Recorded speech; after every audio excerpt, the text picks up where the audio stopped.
Conseil. Mes frères et mes sœurs très aimés, j'ai très envie de vous revoir. Vous êtes ma joie et vous me faites honneur. C'est pourquoi, amis très chers, restez fidèlement unis au Seigneur.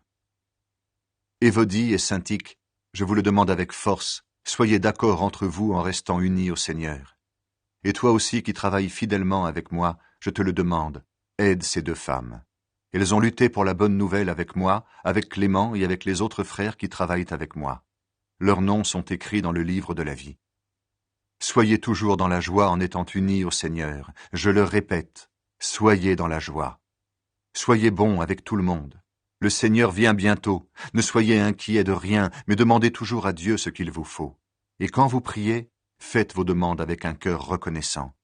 Ainsi, la paix de Dieu, qui dépasse tout ce que nous pouvons comprendre, gardera vos cœurs et vos pensées unis au Christ Jésus.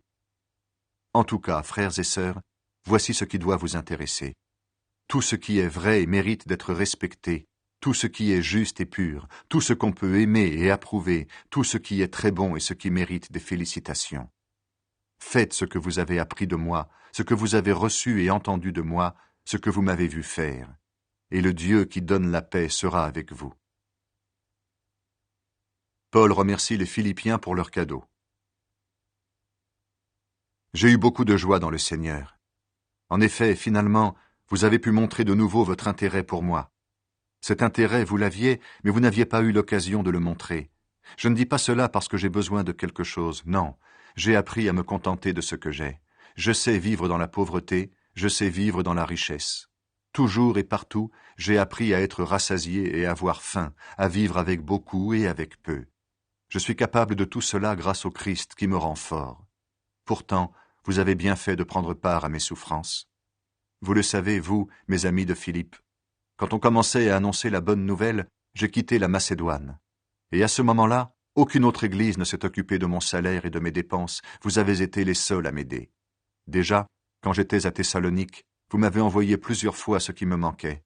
Cela ne veut pas dire que je cherche des cadeaux. Ce que je cherche, c'est que vous en retiriez un bénéfice. J'ai tout ce qu'il faut, et même plus. J'ai reçu ce qu'Épaphrodite m'a apporté de votre part, et maintenant j'ai vraiment tout.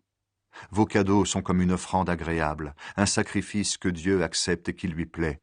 Et mon Dieu vous donnera tout ce qui vous manque par le Christ Jésus, tellement sa gloire est grande. Rendons gloire à Dieu notre Père pour toujours. Amen. Salutations. Saluez dans le Christ Jésus tous ceux qui appartiennent à Dieu.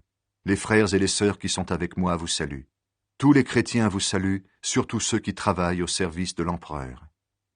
Que le Seigneur Jésus-Christ vous bénisse.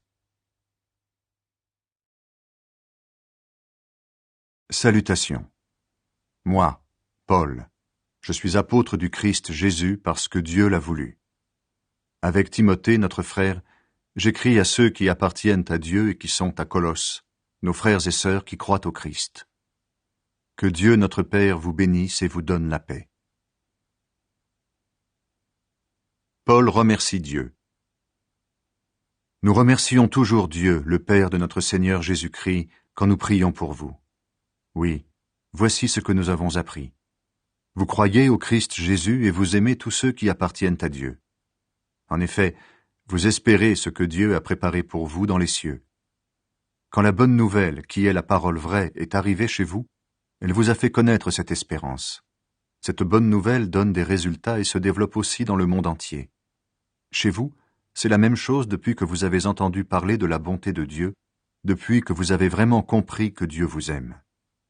Épaphras, qui est notre ami et qui travaille avec nous, vous a enseigné cela.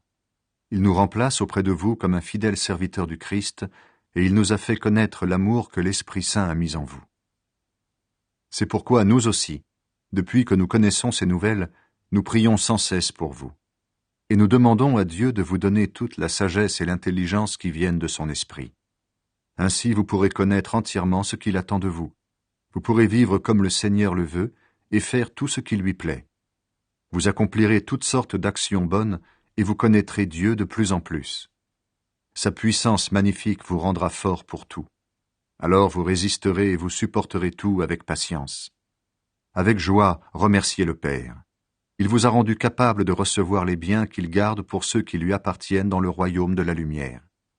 Il nous a arrachés au pouvoir de la nuit, et il nous a fait passer dans le royaume de son Fils très aimé. Par ce Fils, nous sommes libérés, nos péchés sont pardonnés. Chant de louange au Christ, le Seigneur du monde. Le Christ est l'image du Dieu qu'on ne peut voir. Il est le Fils premier-né au-dessus de toutes les choses créées. En effet, c'est en lui que Dieu a tout créé dans les cieux et sur la terre, les choses qu'on voit et celles qu'on ne voit pas, les forces et les esprits qui ont autorité et pouvoir. Tout est créé par lui et pour lui. Le Christ existe avant toute chose, et tout ce qui existe ne tient que par lui. C'est lui qui est la tête du corps, c'est-à-dire de l'Église. Il est le commencement, celui qui le premier s'est levé de la mort pour être le premier de tous, toujours et partout. Oui, Dieu a voulu habiter totalement dans son Fils, et il a voulu tout réconcilier avec lui, par son Fils et pour son Fils. Par le sang que son Fils a versé sur la croix, Dieu a fait la paix sur la terre et dans les cieux. Vous, autrefois, vous étiez des étrangers pour Dieu, vous étiez ses ennemis. En effet, vous pensiez à faire le mal et vous le faisiez. Mais maintenant, Dieu vous a réconciliés avec lui par la mort de son Fils, qui a souffert dans son corps humain.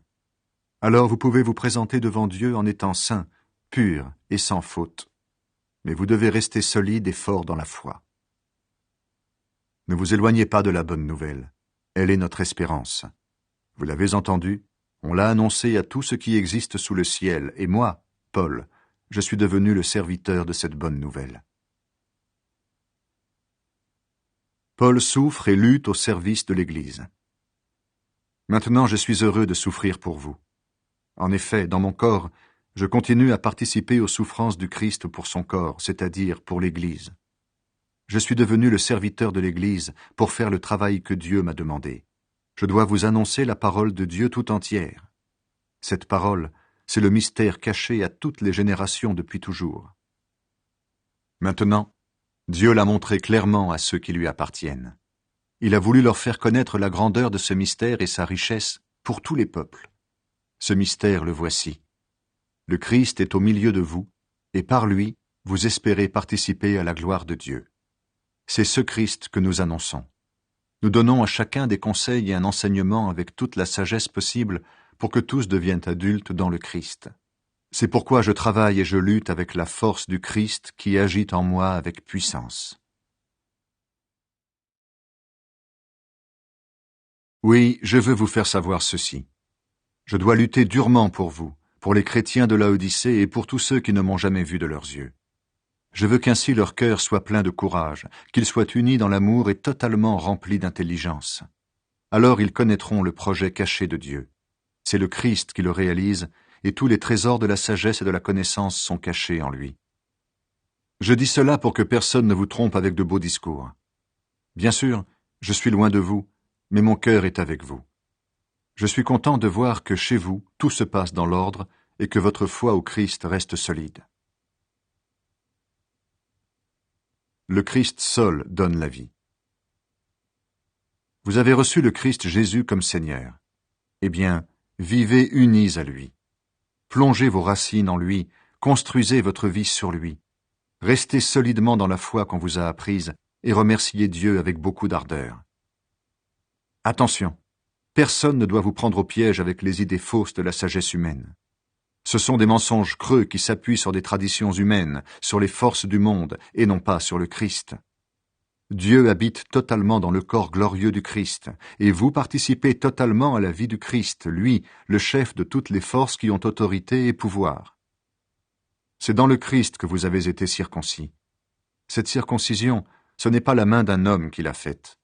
Elle vient du Christ, et par là, il a enlevé ce qui vous entraînait au mal. Par le baptême, vous avez été mis dans la tombe avec le Christ, mais avec lui, vous avez été réveillés de la mort. En effet, vous avez cru dans la puissance de Dieu qui a réveillé le Christ de la mort. Vous étiez morts à cause de vos fautes, et aussi parce que vous n'étiez pas des circoncis. Mais Dieu vous a rendu la vie avec le Christ. Il nous a pardonné toutes nos fautes, il a effacé